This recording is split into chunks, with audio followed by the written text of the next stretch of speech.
Bonjour, voici l'ancrage de la troisième planche de mon interprétation sous forme de bande dessinée du Théâtre de la Cruauté, une nouvelle du Disque Monde.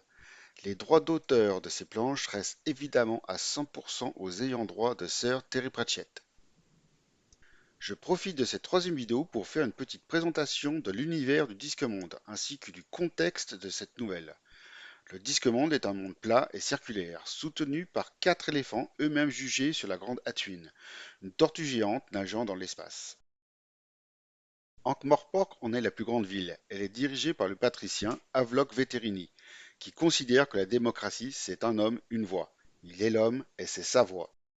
Le théâtre de la cruauté prend place dans le cycle du Guet de nuit, entre Auguet et le Guet des Orfèvres, les 8e et 15e tomes des Annales du Disque-Monde.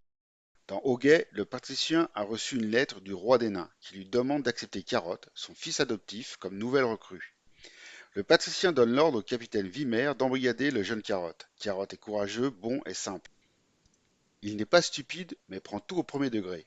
Le guet d'Ankh-Morpork n'est plus que l'ombre de lui-même. Veterini ayant légalisé le vol et l'assassinat sous le contrôle des guildes, ce sont à elle qu'il a confié le respect des règles.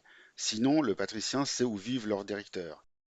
Il n'y a donc plus besoin de police, et quand l'histoire commence, il ne reste plus que 3 agents. Le caporal Chicarchic, chaînon manquant entre le singe et l'homme, il est roublard et voleur à la petite semaine.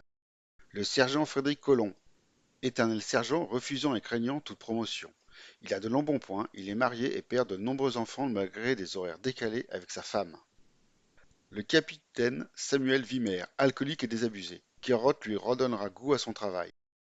Dans la nouvelle du théâtre de la cruauté, on croise aussi le personnage de la mort, qui est masculin, ainsi que les personnages du spectacle de marionnettes Punch and Judy, mais je parlerai d'eux dans la 6e vidéo.